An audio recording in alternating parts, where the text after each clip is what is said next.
Now to the news overnight on country music star Mindy McCready, dead at 37 in an apparent suicide. The singer had been going through a period of real turmoil, struggling with substance abuse, rehab, and most recently the death of her boyfriend. ABC's Chris Connolly has the story now of the woman with so much lost promise.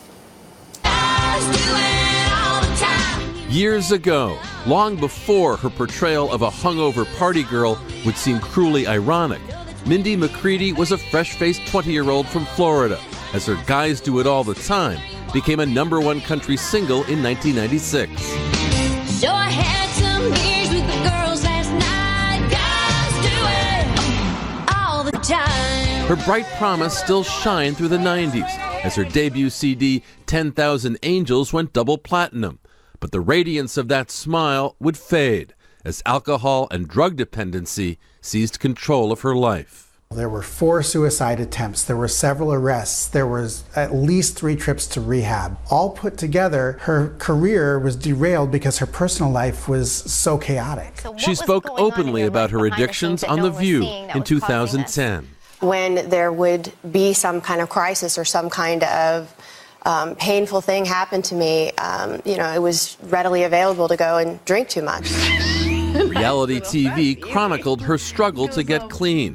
When she sat down with ABC News late in 2011, McCready was hoping that she had turned a corner. I grew up in a really difficult way. I'm very proud that I've made it this far and that I understand why I've made the bad choices I've made and how not to make them in the future. Yet on Sunday afternoon, Mindy McCready was found dead of an apparently self-inflicted gunshot wound. She leaves behind 2 young sons and unsullied memories of a hopeful young singer who once dreamed of having it all. I'm still here. Mindy McCready was 37 years old. For Good Morning America, Chris Connolly, ABC News, Los Angeles. Thank you, Chris. We're going to bring in GMA legal analyst Dan Abrams now. And Dan, clearly a troubled individual here, had dealt with numerous legal issues over her life. Most recently, the questions around the death of her then boyfriend. So what now to make of that investigation? Right, so initially that was deemed to be a suicide. And then the authorities said, oh, wait a second, there are too many questions here. We want to continue that.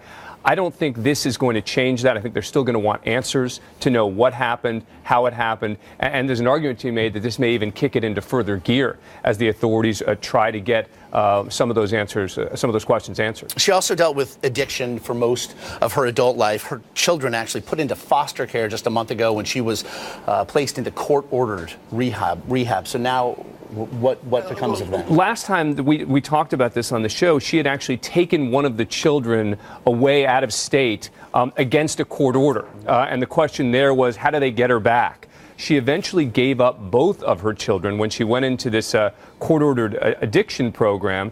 And now we're going to have to figure out what happens to these kids, because remember, the father of the older child lost custody after he allegedly tried to kill her. So there's all sorts of family problems here.